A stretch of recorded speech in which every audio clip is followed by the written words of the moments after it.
So like I was saying, you can always repeat this process. So once you've found one point in the line, you can use the slope and look for that pattern. You go up the top number of the slope of the fraction and across the bottom number of the fraction, and that'll give you another point on your graph. And we can check our work. We know you can kind of see that you get these like rectangles. I just look for like a 3 by 2 rectangle and I go to the next corner of that rectangle. So a 3 by 2 rectangle, and I go to the next corner of that rectangle, and that's how I can find all the points that are on the line. Okay, and I'll draw arrows to show that that line continues forever in all directions. So now remember, I got two equations for this line. One of them used just the point and the slope. And this is a very simple way to find the equation for the line just using a point and the slope. But if I expand this out, I got another form of the line, which is in y equals 3 over 2x plus 9.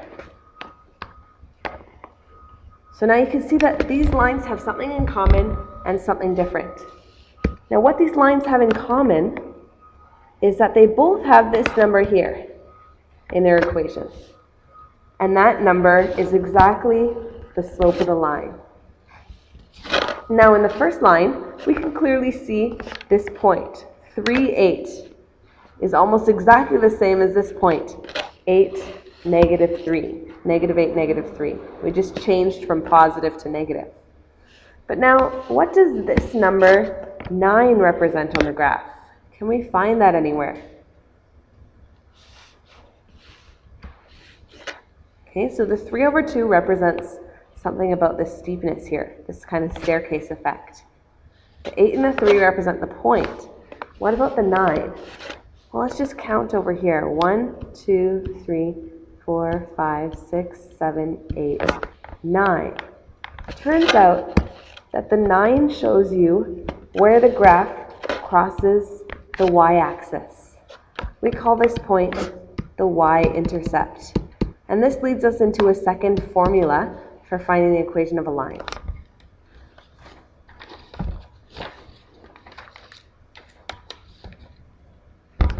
So the point-slope form is great for finding an equation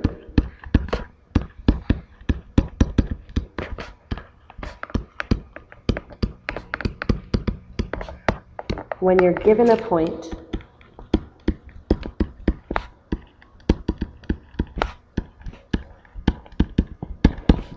and a slope.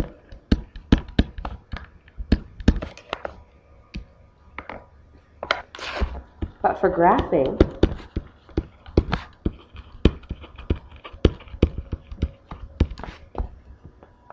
we usually have y on one side by itself.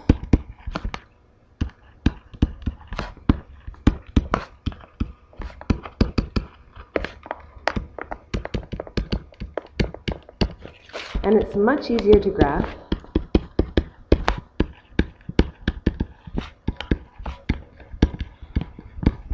from what's called the slope-intercept form.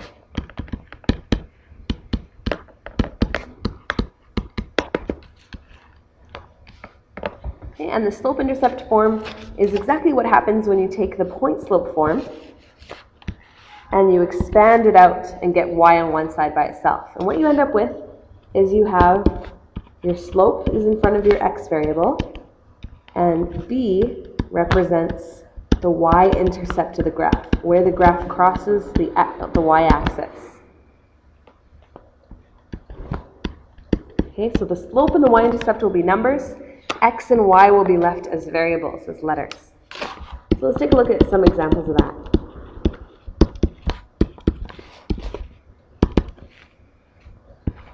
What if we want to draw the graph of the line y equals 2x plus 1? Now because y is on one side by itself, we can pretty clearly see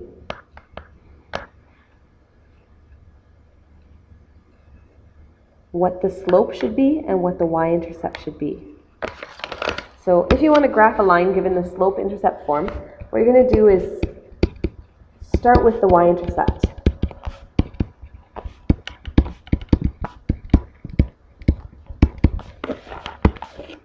So that's this point right here.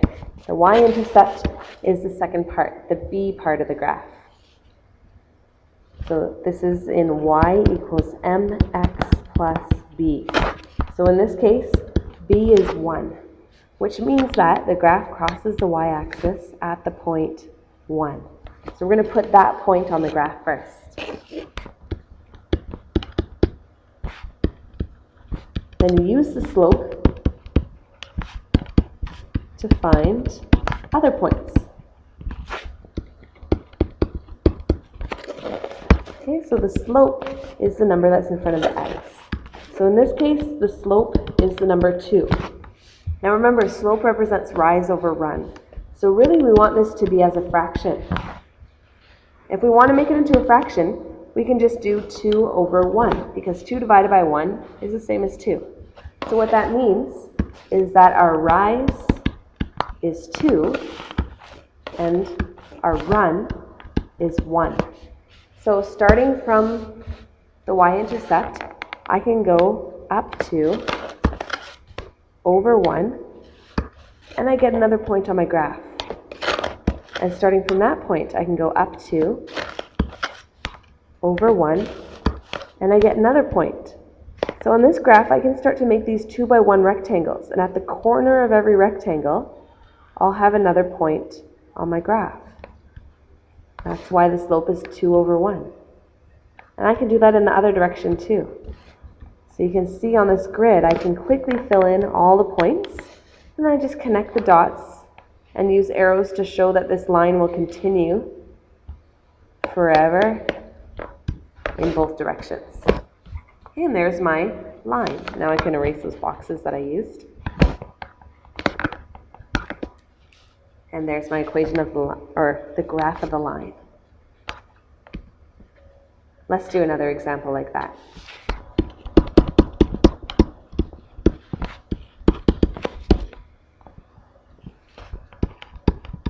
Graph the line y equals 2. Okay, so this one's a little bit harder because there's no x. So another way that we could write this one is that we have no x's. So that's the same equation. So again, we're going to start with the y-intercept. In this case, the y-intercept is the number 2. So my y-intercept is 2. I'm going to graph that point first. Oops. Get some graphing axis here.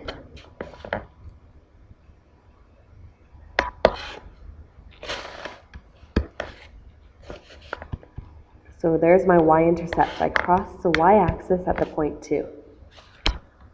Next, I'm going to use the slope. The slope in this case is 0. So if I write that as a fraction, that's the same as saying 0 divided by 1, because 0 divided by 1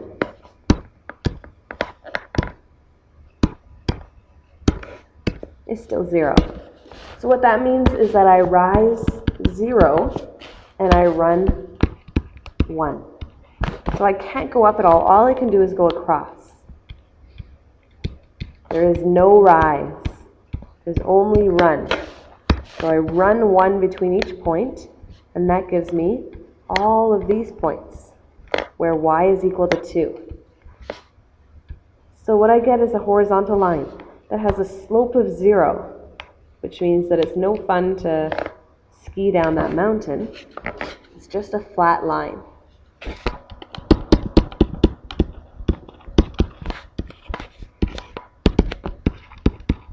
Now what about if we want to graph the line x plus y equals 2? Yeah. If y isn't by itself on one side already, then the first thing that you need to do is get y by itself. So let's move the x to the other side of the equation. and you'll find that y is 2 minus x. Okay, another way that we could write that is that y is negative x plus 2. That means the same thing. Okay, what it really means is that there's a negative 1 in front of the x and then a positive 2. So in this case, the y-intercept is the number 2. So the first thing that we're going to do is we're going to graph that y-intercept of 2. And then we want to use the slope to find the points that are on the line. So the slope is the number that's in front of x. The slope is the number negative 1. And again, what we want to do is we want to change it into a fraction. So negative 1 is the same as negative 1 divided by 1, which means that we rise negative 1 while we run 1.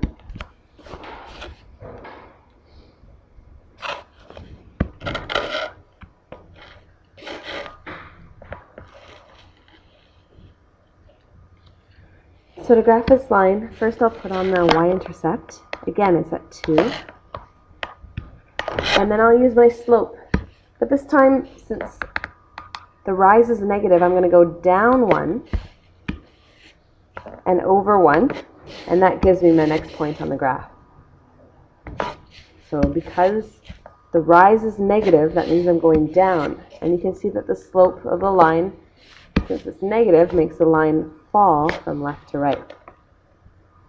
And I can continue this pattern in all directions.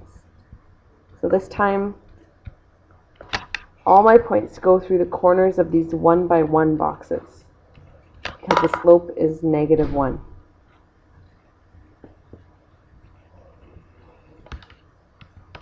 I'm going to draw arrows on both sides to show that that continues in all directions. Okay, so again, if you're going to walk along this graph from left to right, you'd be walking downhill. That's how we know that the slope is negative. So from this, we can observe that a horizontal line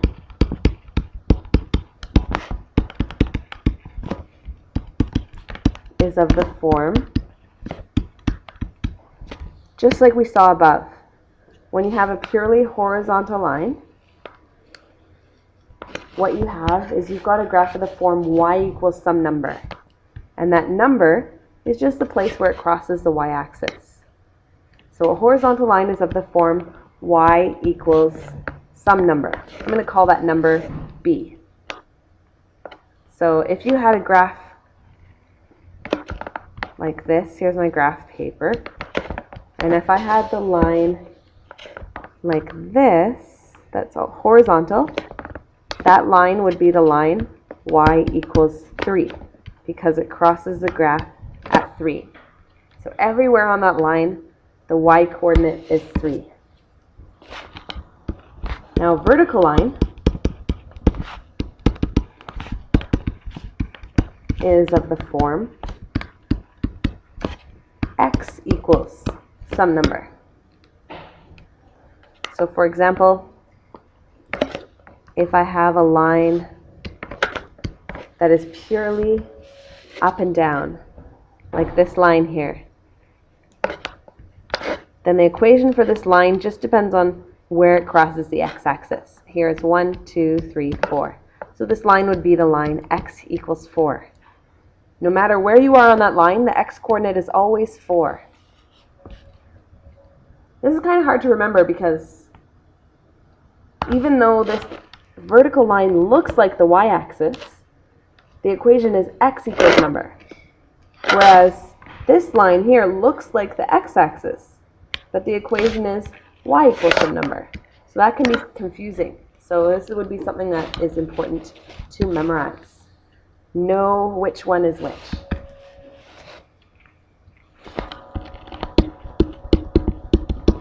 So another definition.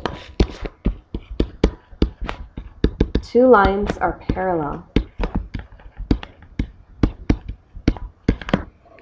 if they have the same slope.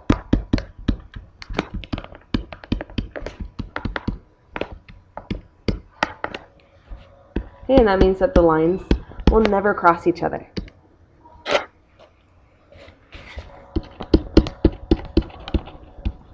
So, for example, Example 7.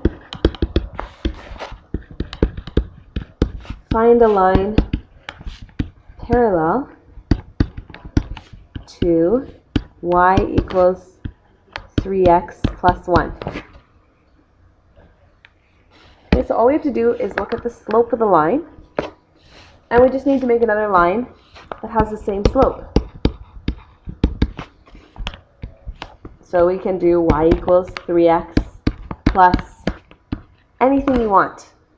Okay, it can cross the y-axis at any point. Choose your favorite number, maybe 7. Okay, so any line of the form y equals 3x plus something will be parallel. As long as these two numbers are the same for both lines, they have the same slope, then the lines will be parallel. So this can lead to some really complicated questions.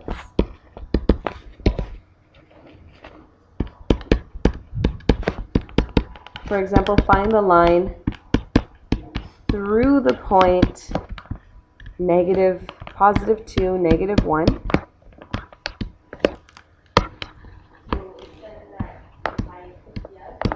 Parallel to y equals 2/3 x minus 5/3. So in order for the line to be parallel to the given line, what we need is for it to have the same slope. So we know that the answer is going to be something like y equals 2/3 x plus some number. We don't want the y-intercept to be the same, because if it had the same slope and the same y-intercept, then it would be the same line. So this thing is useless. They give us the y-intercept, but that doesn't mean anything to us. So now we need to use this point to find out what the y-intercept should be. I'm going to call the y-intercept the letter b for now. We don't know what it is. We want to find out what it is.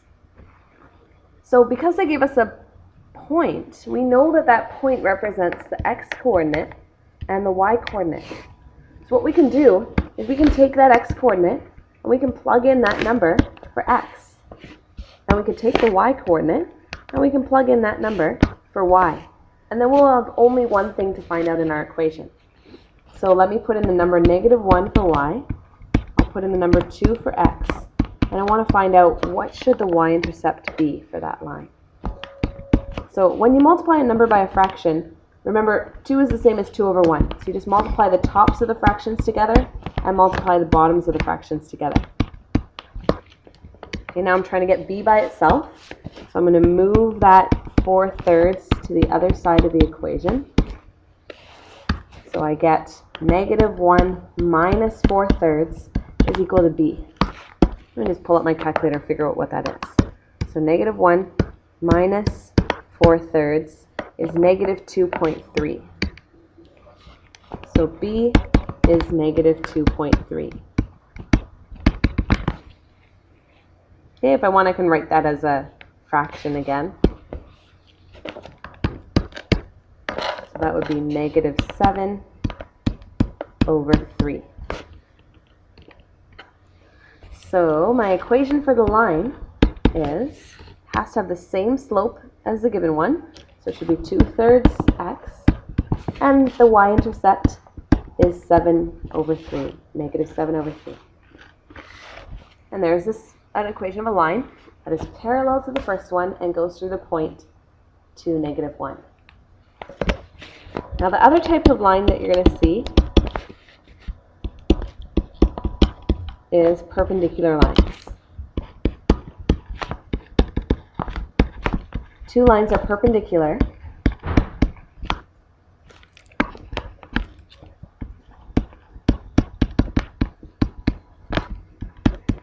if their slopes are negative reciprocals.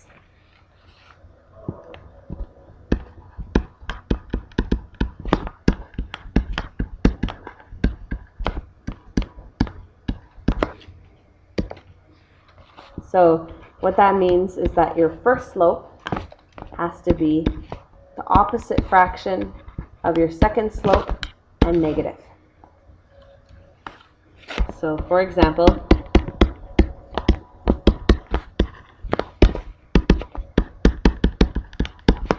find the slope of a line perpendicular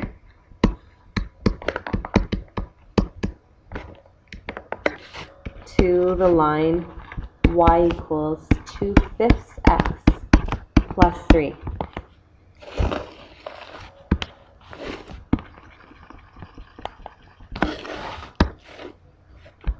So the slope of the first line is 2/5. In order to find the slope that's perpendicular, and if you want, you can write this symbol as perpendicular. So this symbol means perpendicular. What perpendicular really means is that the two lines meet at a 90-degree angle. Okay, so to find the slope that's perpendicular, all you have to do is take this fraction, flip it upside down, and make it negative. Okay, and those two slopes are negative reciprocals of each other. What about if you had to find the slope perpendicular to y equals 2x minus 3? Okay, so the slope of the first line is the number 2. Okay, this isn't a fraction. So the first thing we want to do is write this number as a fraction. So instead of the number 2, let's write this as 2 divided by 1. 2 divided by 1 is still 2. So the perpendicular slope is just going to be taking that fraction, flipping it upside down, and making it negative. So a negative reciprocal is a perpendicular slope.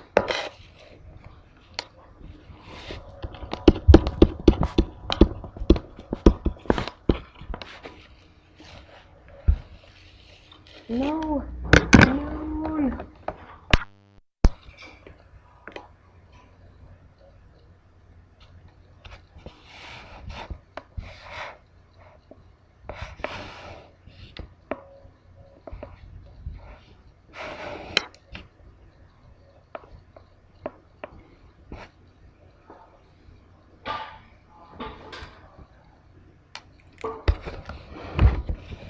Okay, so for a final example, the hardest version of this problem is if they want you to find an equation of a line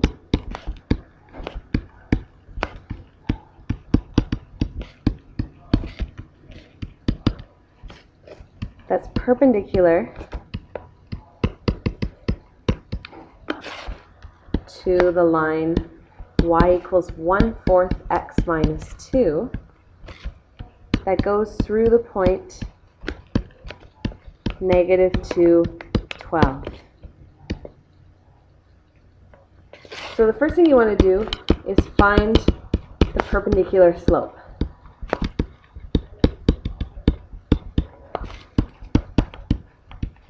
So the slope that we're given is the slope, the number that comes right in front of the x. That's the 1/4. So the slope that we're given is 1/4. In order to find the perpendicular slope, what we're going to do is we're going to take that fraction, flip it upside down, and make it negative. So the perpendicular slope is -4. Now we're going to use the point that they gave us.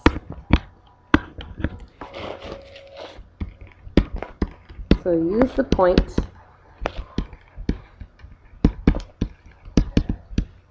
given with the point slope form. So luckily, we know the slope that we want the line to have. We know the point that we want the line to go through. So what we can do is we can use this form of the line. Y minus y1 is equal to mx minus x1. So we know what we want the slope to be. We know what we want the point to be. We want the x and the y to be the point -2 and 12. So now all I have to do is I can plug in for y1, I'll plug in the point 12. So y minus 12. For m, I can plug in the slope -4. And for x, I can plug in the point negative 2. I get y minus 12 is equal to negative 4x plus 2. And that's sufficient for your final answer.